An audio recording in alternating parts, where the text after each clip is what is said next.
Today on episode number 423 of the Teaching in Higher Ed podcast, a classroom observation story. Produced by Innovate Learning, maximizing human potential. Welcome to this episode of Teaching in Higher Ed. I'm Bonni Stachowiak, and this is the space where we explore the art and science of being more effective at facilitating learning. We also share ways to improve our productivity approaches so we can have more peace in our lives and be even more present for our students.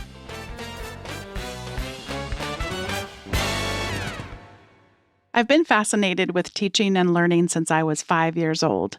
I can vividly recall sitting in my room and playing with the stuffed animals and dolls and turning the entire thing into a classroom, which if you want to hear more about, you could go back and revisit episode 208 because the number that happened to be on my door at the time was 208, and it remains my favorite number in the world. I continue to love the whole idea of how does learning happen and how can we as educators make it more possible that another might be able to learn something. In late March of 2022, my friend Elizabeth Powell invited me to come watch her class, and this is for me was a very special invitation because she is an exceptionally exquisite teacher. And today I'm going to be sharing you what I learned by going to observe her class that day. But before I do, a little bit about teaching observation or peer teaching observation. I first even knew that such a thing formally existed in a higher education context when I had the opportunity back in 2016 to speak with Isapu Iqbal. And she talked about the peer review of teaching. This was the first time that I became, again, aware that these types of entities or paradigms or tools existed. And in fact, she knew so much about it that her dissertation was at work on that. And she talked about in that episode that formative peer reviews of teaching, as in reviews that are helping us grow and develop, offer the opportunity for growth, both for the reviewer and the person doing the reviewing. And she said on that episode, despite the fact that you might have decades of experience and high student evaluations of teaching, that experience can still be nerve-wracking. Well, Elizabeth Powell didn't mention being super nervous the day I came to see her, but I know for myself, whenever those reviews are taking place as a summative evaluation, it tends to be pretty nerve-wracking for me. So it was just great to have this opportunity to connect as friends and people who care a lot about teaching. And one of the other things that I have learned over all of these years is about classroom observation protocols. And in fact, I went through and earned a certificate in college teaching and learning in Hispanic serving institutions through Escala Educational Services, and they introduced me to a few of the protocols. And when I went to go attend and watch Elizabeth's class, I should tell you first, actually, it was a pretty bittersweet moment because I found out just prior to going to observe her that she has decided that that would be her last semester of teaching, at least for this season in her life. So I was imagining, of course, selfishly, how long do I have to wait until you come back? But excited for her, of course, and hope that we will, and we'll plan on continue to be her friend and extend those friendships since it extends well beyond a particular institution or a particular profession for her. But it certainly was bittersweet sitting there that day.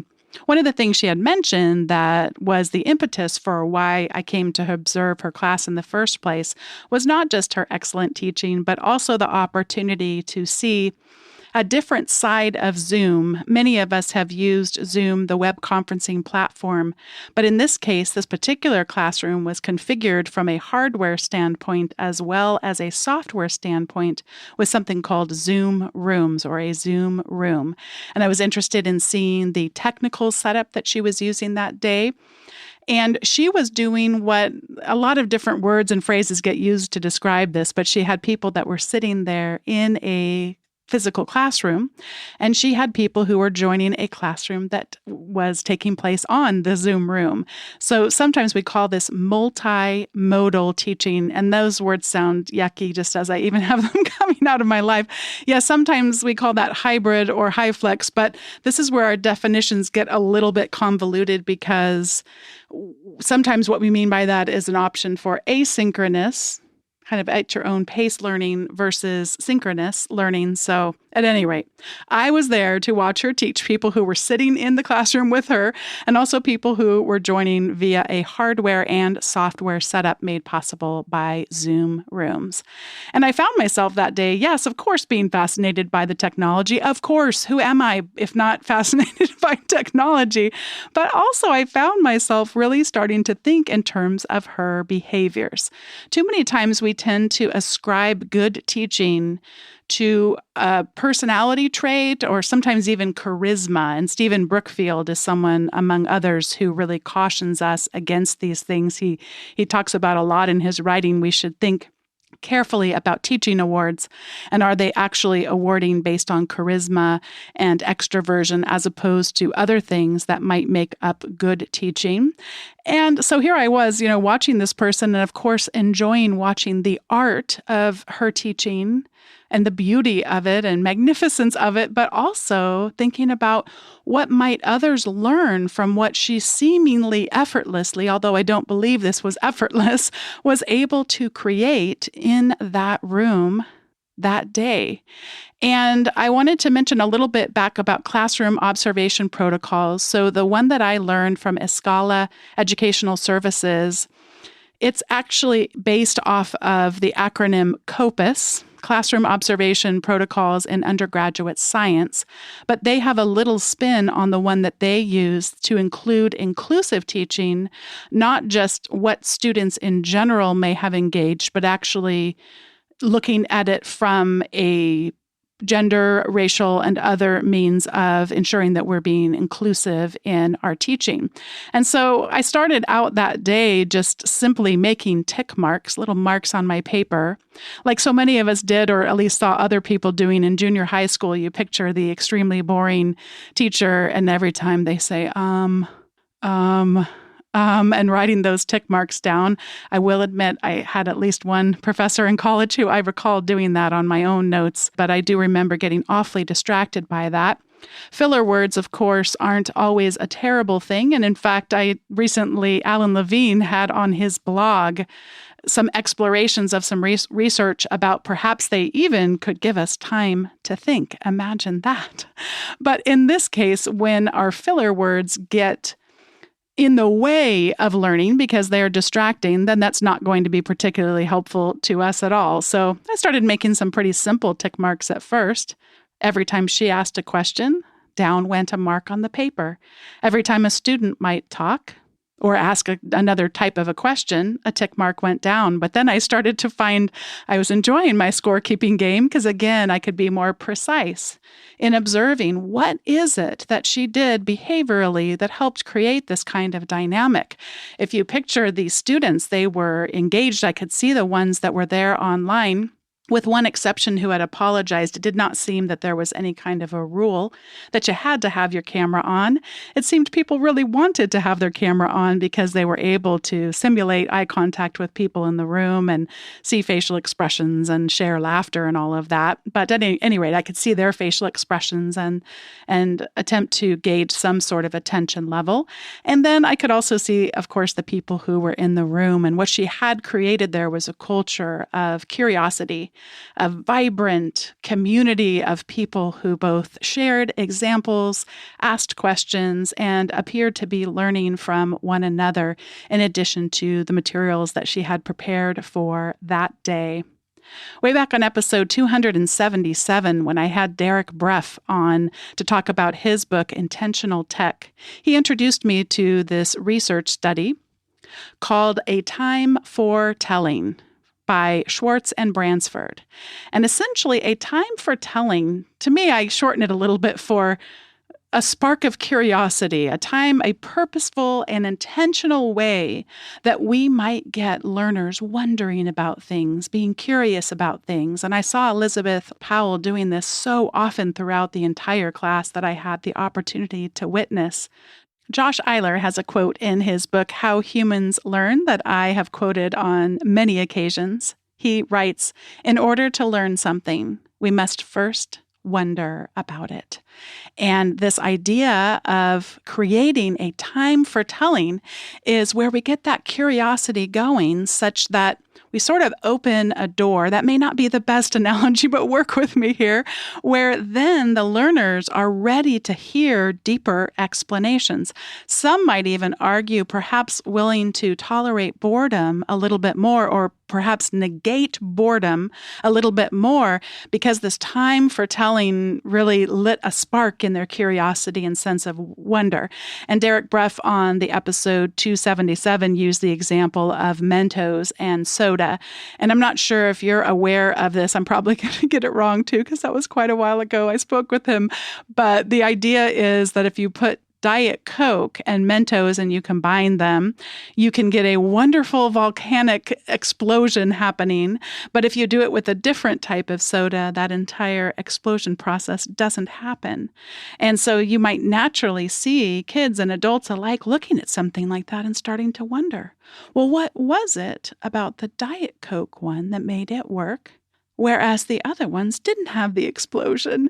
That is a time for telling, and that is an opportunity then for us to listen to those deeper explanations. Elizabeth Powell was so good at creating a time for telling. In one case, she showed a clip from the movie Bruce Almighty. And if you're not familiar with this, this is from a movie basically about God coming and trying to teach a lesson about what God is all about. I'm not sure I'm giving a great synopsis of it. I remember watching it quite some time ago, but regardless, that day, the clip got me laughing and everyone else in the room and joining us via the Zoom room, and also got me thinking about the questions that she was wanting us to ponder that day. She gave us a time for telling. Another time that she gave us a time for telling involved Build-A-Bear. I don't know if you're familiar with Build-A-Bear. They are, at least in my estimation, quite expensive teddy bears or other stuffed animals, but you get to go in and select the fabric or the outline of the bear or cat or what have you. And then you get to actually participate in stuffing it with stuffing. And sometimes you can actually even include other things, such as a little mechanism that lets you hear the sound and vibration of a heartbeat. And she gave this wonderful analogy that actually she had heard from one of her college professors about the outline of the bear and the stuffing as it relates to this particular section of the class was about something called God image and God concept. I have never taken a class like the one that she taught that entire semester, and I was only there for a single day, and I can still so vividly remember that analogy and how it connected. A final example I'd like to share of my time with her was her showing another clip. Although instead of evoking a sense of laughter and delight and silliness, this particular one really got me thinking, as well as the other students. I could see them pondering this. This was more of a research type of a context, and it was a toddler, and she was talking about attachment theory. And we were to watch as the mother would leave the room and what the toddler would do, and in reaction to having that parent that she was clearly attached to suddenly be absent from the context and be left with a stranger there. And I found myself at the time, and I could tell that the others in the room too, without Elizabeth needing to pause the clip and ask us to predict what was going to happen next, it kind of happened automatically. And in the book Small Teaching, James Lang talks about the power of prediction.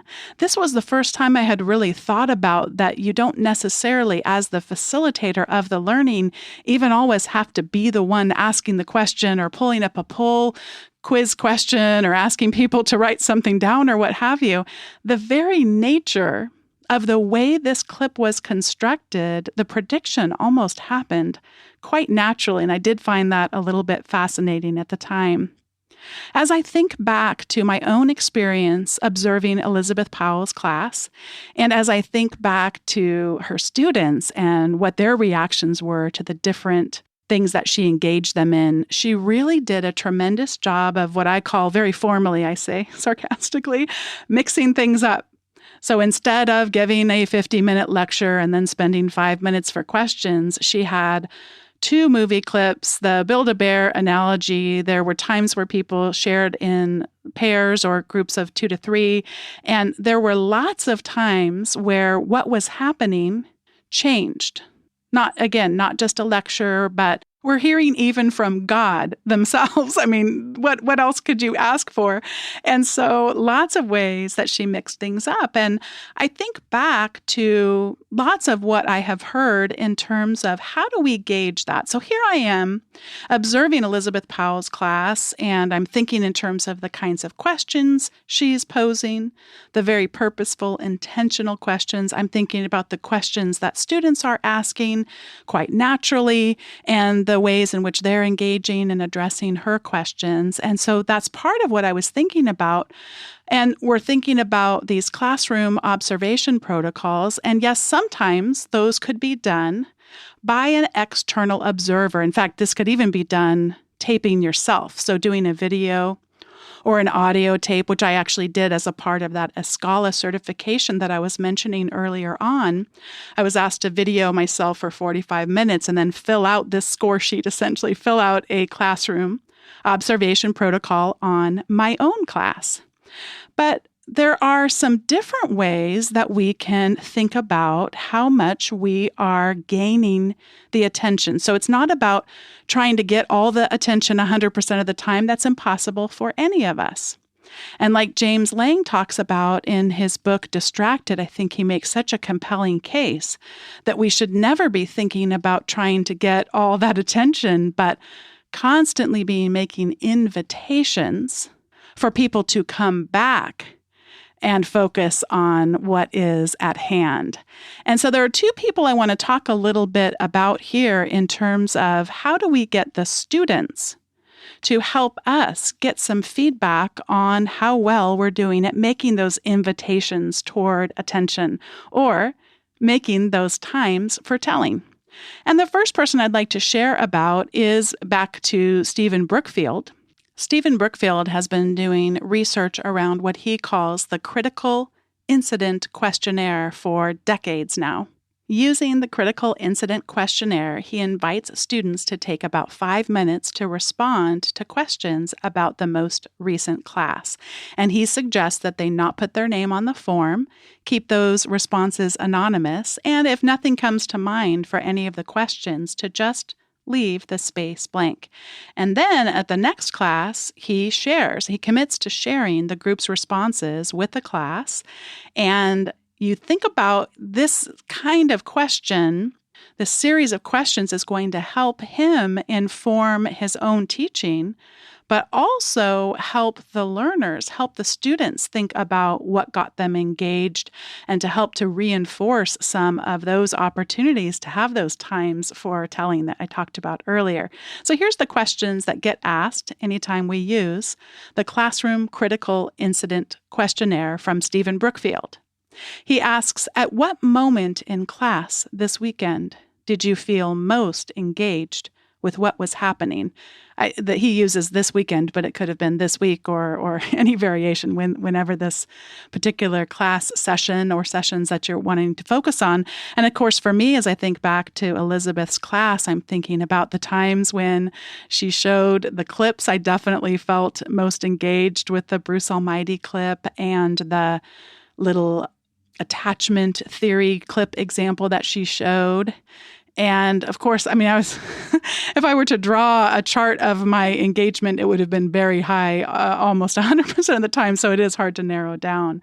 And then it asks, at what moment in class were you most distanced from what was happening? And I think for me, I probably was most distanced from what was happening just as I thought about mourning the loss of her as an educator at our institution. And that did happen a little bit as I spent some time sort of on this side thought process from what was happening in the classroom of just being sad. And that wasn't necessarily relevant or what she had planned for that experience. And then the next question that Stephen Brookfield poses is what action that anyone, teacher or student, took this weekend or during the class that you most found affirming or helpful. And as I talked about earlier, I found very helpful the analogy of the Build-A-Bear, and I'm going to be keeping that bear with me, the bear analogy with me. And I found that to be something that didn't feel like her trying to push her own perceptions onto me, but almost like the Build-A-Bear that I got to put my own stuffing in it. I'm probably really extending this analogy a little bit too far, but that I did really find it affirming and helpful. And then the next question from Stephen Brookfield, what action that anyone took in this class did you find most puzzling or confusing? And I didn't really find anything puzzling or confusing, so if I was filling this out, I would leave this question blank. And then last, what about the class surprised you the most? And then in parentheses, this could be about your own reactions to what went on, something that someone did, or anything else that occurs.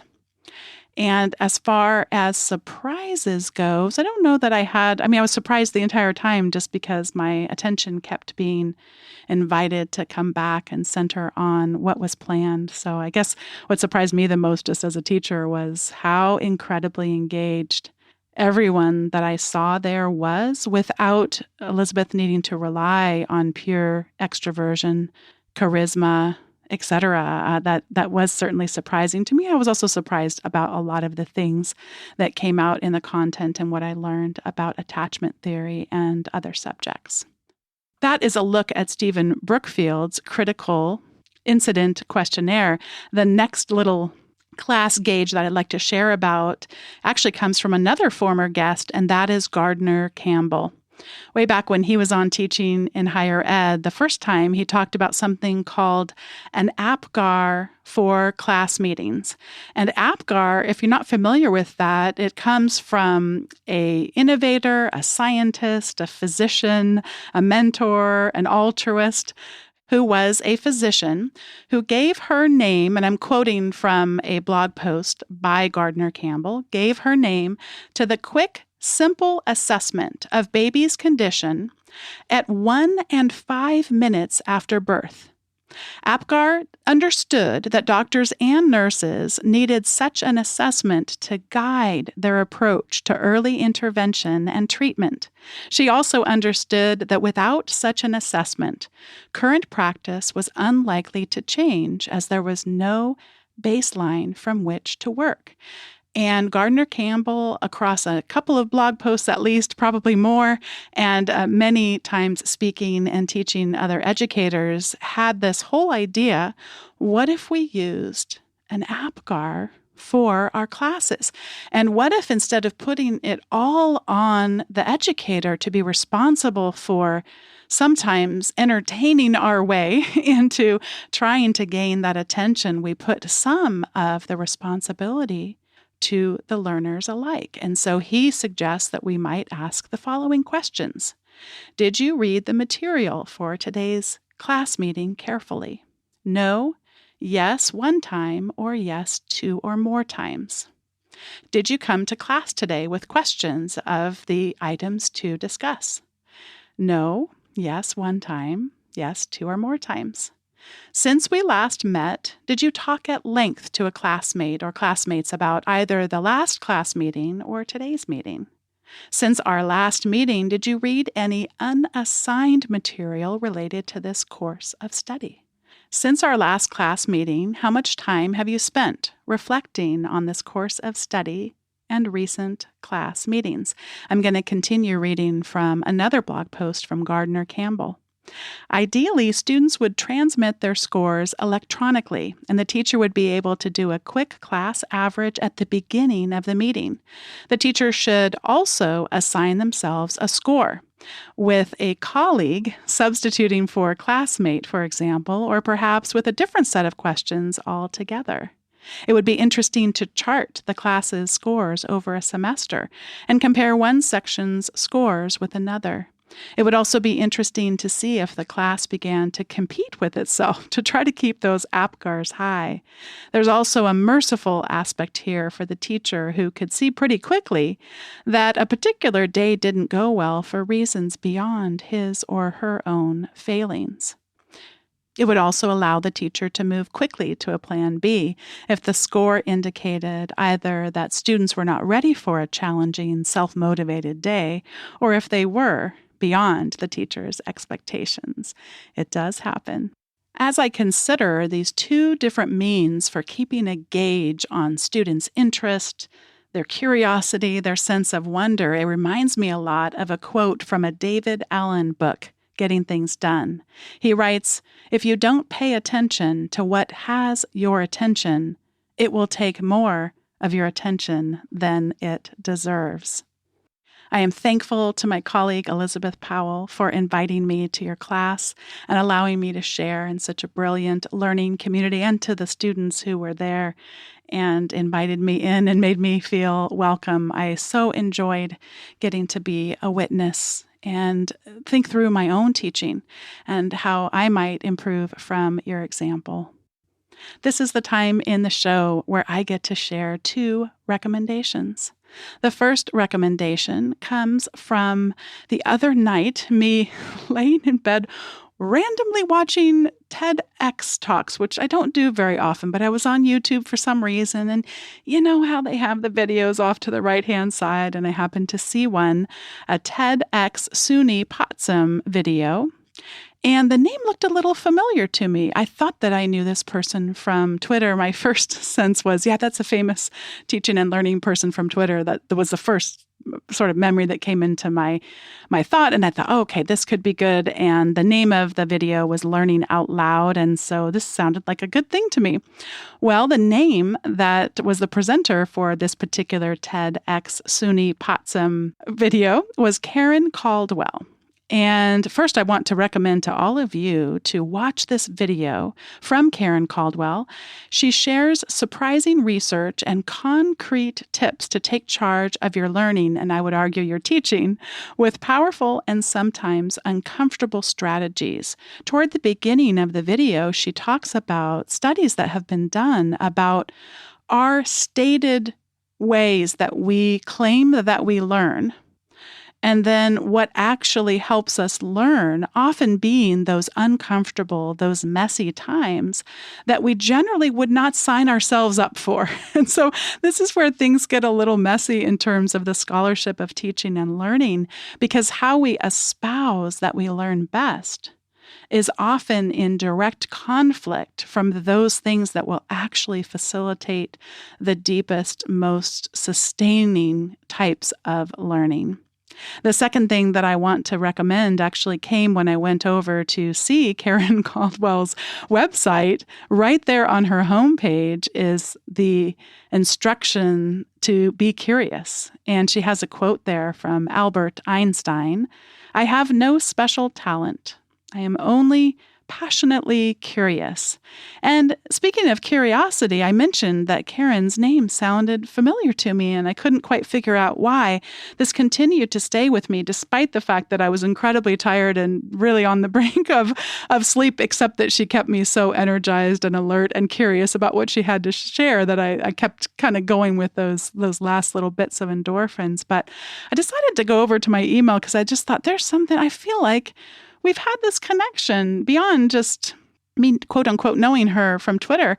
And sure enough, I went back in my email and we had exchanged some emails, ironically, about learning out loud. And here it was all this time later. And I had really the impression at the time, because I wasn't putting the Karen Caldwell from the email together with the Karen Caldwell I feel like I know/knew on Twitter, since in my head those two people were not one and the same yet.